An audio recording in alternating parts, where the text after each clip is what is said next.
Hello. आता आपण बघूया लग्नानंतर होईलच प्रेमचा एपिसोड रिव्ह्यू. कालच्या भागात आपण बघितलं की काव्य आलिशाला सांगणारच की अगं का त्रास नाही होणार, मी त्यांची बायको असं बोलणार. तेव्हा काव्य शांत होते. तेव्हा आलिशा बोलते, काय काव्य, यात हे त्यांनी जेवले नाही म्हणून तुला कसं तरी होतं, त्यांनी असं नाही केलं म्हणून त्यांची झोप नाही झाली म्हणून तुझी झोप होत नाही, मग हे प्रेम नाही तर काय काव्या? तेव्हा काव्याला सगळ्या गोष्टी आठवत असतात पार्थसोबतच्या. तेव्हा काव्य रडत असते. तेव्हा आलिशा बोलते की काव्या का रडतीस, हे बघ मला माहिती आहे की त्यांना भूक लागली की तू तडफडतेस, त्यांच्या डोळ्यात पाणी आलं की तुझ्या डोळ्यात पाणी येतं, मग हे प्रेम नाही तर काय काव्या? तेव्हा आलिशा काव्यावर चिडते आणि बोलते की प्रश्न उत्तर टाळणं सोडू नकोस काव्य, आणि अजूनही तुला दिसत नसेल ना तर हा चष्मा लावणं सोडून दे. आणि तिथून आलिशा निघून जाते. इकडे नंदिनी आंघोळ करून येते आणि बोलते की ही जीवा कुठे गेली, जाऊ दे, करू दे यांचं काम, मी ना आता काही बोलणारच नाही आहे. तेव्हा नंदिनीला आरशाजवळ एक चिठ्ठी दिसते. तेव्हा नंदिनी बोलते, अरे चिठ्ठी, जाऊ दे पण मला वाचायचीच नाही आहे.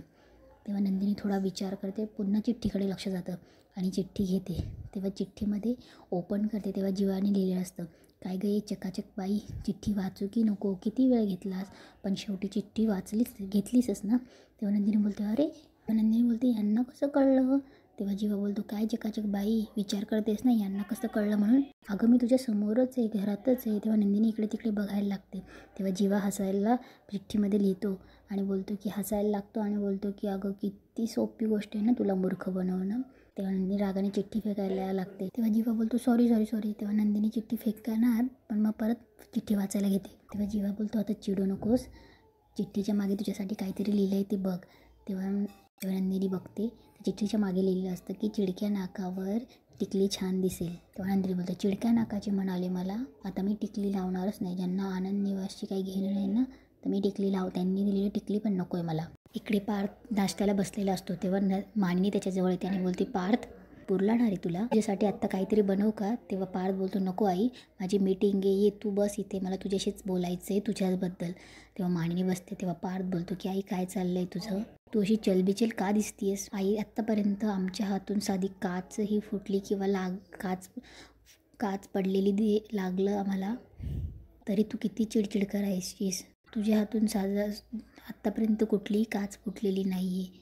काय झालं होतं आई? तेव्हा मानिनी बोलते, अरे ते हातातून निसटली ना. तेव्हा पार्थ बोलतो, हो ना, मी कुठे म्हणतोय तू मुद्दाम पाडलीस म्हणून, काय झालं आहे आई तुला? तेव्हा मानिनी बोलते की सांगू का काय झालं आहे ते? तेव्हा ती पार्थ म्हणणार. तेवढ्यात आशाताई तिथे येतात आणि बोलतात की जेवणासाठी काय बनवू म्हणून. तेव्हा मानिनी बोलते की माझा तो उपवास आहे, पार्थला विचार. पार्थ बोलतो, माझी पण मीटिंग आहे. तेव्हा मानिनी बोलते, तर मग जीवाई नाही आहे, नंदिनीचंही मध्ये काम आहे म्हणून, तर कोण नाही जेवायला. तेव्हा पार्थ बोलतो, असं कसं कोण नाही आहे काव्या, मी गेलोच होतो त्यांना विचारायला, त्या आंघोळीला गेल्या होत्या, त्या आल्या की त्यांना विचारून त्यांना काय हवं आहे काय नको आहे तसं त्यांना बनवून द्या. तेव्हा पार्थ मानिनीला सांगत असतो की तू आणि काव्यही अभ्यास करून बोर झाले आहेत, तू आणि काव्य मिळून जातात का बाहेर, कुठे फिरून येतात का? तेवढ्यात आशाताई कॉफी घेऊन येते पार्थसाठी. तेव्हा पार्थ बोलतो की आई एक काम कर, तू आणि आशाताई मिळून पिक्चरला जाऊन येतात का तुम्ही दोघी, खूप छान पिक्चर आहे, एक प्रेमाची गोष्ट 2, मी आत्ताच तिकीट बुक करतो. तेव्हा आशाताई बोलतात जाऊया ना. तेव्हा पार्थ बोलतो, ते बघ त्यासुद्धा रेडी आहेत. तेव्हा मानिनी हसायला येते आणि बोलतो की दोघांचे तिकीट्स बुक झालेत, आता तुम्ही मस्त मूवी बघून या, प्रेमाची गोष्ट 2. तेव्हा पार्थ मानिनीला बोलतो की आई माझं खूप महत्त्वाचं काम आहे, मला आशीर्वाद दे. आणि आशीर्वाद घेऊन पार्थ ऑफिसला चालला जातो. इकडे जीवा ऑफिसमध्ये येऊन आनंद निवासचं मॉडेल बनवत असतो. तेवढा तिथे भास्कर येतो आणि भास्कर बोलतो की वाव. जीवा बोलतो की सर, नंदिनीचा आज खूप महत्त्वाचा दिवस आहे आणि मग तिला काहीतरी गिफ्ट द्यावं, सरप्राईज द्यावं म्हणून मी हे मॉडेल बनवलं. तेव्हा भास्कर बोलतो, अरे वा, समजलं मला, ते तू लवकर आलास, ते वॉचमॅनकडनं कळलं, मस्त मॉडेल बनवलं आहे, आज नंदिनीला चांगलाच धक्का बसणार आहे. तेव्हा जीवा थोडा शांत होतो. तेव्हा भास्कर बोलतो, अरे सुखद धक्का. आपली जीवा त्याच्या स्वप्नांबद्दल बोलत असतो. तेवढ्यात भास्कर जीवाने बनवलेलं आनंद निवासचं घर उचलतो आणि बोलतो की आम्ही आता ते डिमोलेशन करायला जाणार आहोत, ती प्रॉपर्टी तिथे असंच कुठलं तरी घर असणार आहे. भास्करच्या हातातून आनंद निवासचं मॉडेल पडणार. तेवढ्यात जीवा सावरतो. तेव्हा भास्कर बोलतो, नाही जीवा, सॉरी ते चुकून. तेव्हा जीवा बोलतो की नाही सर, तुम्ही टेन्शन नका घेऊ, मी असताना नंदिनीच्या आनंद निवासच्या घराला कुठलाच गालबोट लागणार नाही. तेव्हा भास्कर बोलतो, तथास्तु. ते दोघं हसायला लागतात. तेव्हा पार्थ आनंद निवासचं मॉडेल घेऊन जायला लागतो. तेव्हा वादळाचा आवाज येतो.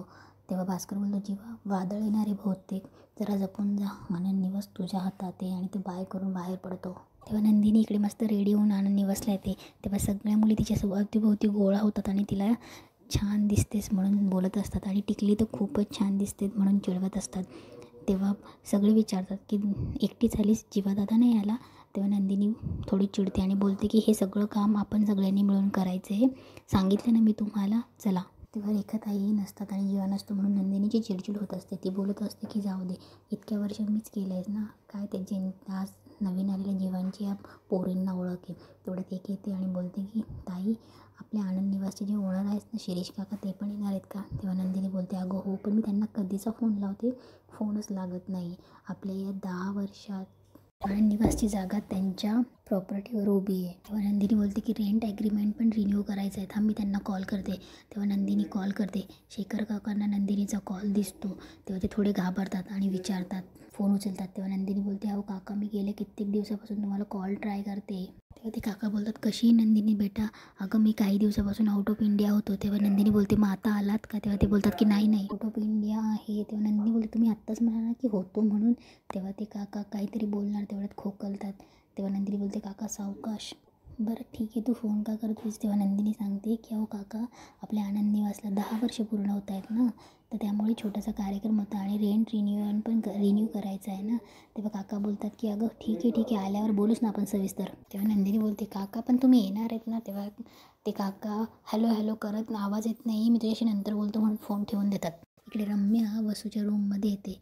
त्यांच्या दोघींच्या रूममध्ये येते. वसू चेस खेळत असते. तेव्हा रम्या बोलते की आई तुझे काय खुळं भरलं आहे का? दोघं डाव तूच खेळतेस. तेव्हा वसू बोलते डाव खेळत नाही आहे, डाव खेळून झाला. तेव्हा रम्या बोलते आई काय बोलतेस तू, काही झालेलं नाही आहे. तेव्हा वसू बोलते की 2 दिवस तुला थांबायला लावलं होतंस ना, शांत बस म्हणून.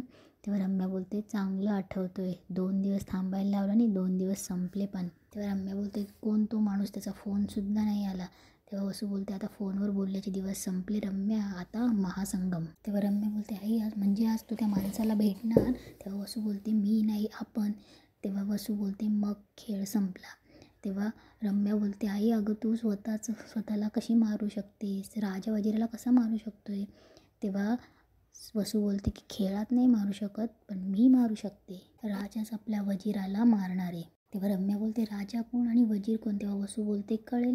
इकडे आलिशा काव्याच्या रूममध्ये येते. काव्याशी न बोलताच आपली तयारी करत असते. काव्य तिच्याकडे बघत असते. तेव्हा आलिशा मुद्दामच टॉवेलचं पाणी काव्यावर झटकते. तेव्हा काव्य बोलते प्रॉब्लेम काय आहे?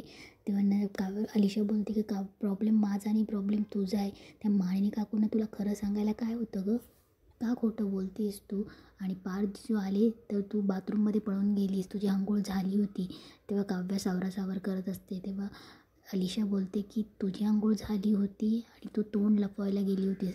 आणि अलिशा तिच्याजवळ बसते आणि बोलते की काय झालं आहे काव्य, अशी का करतेस तू? तेव्हा काव्य बोलते तुला माहिती आहे ना, मानिनी काकूंना मी वचन दिले आणि तिथेच आजचा एपिसोड संपतो.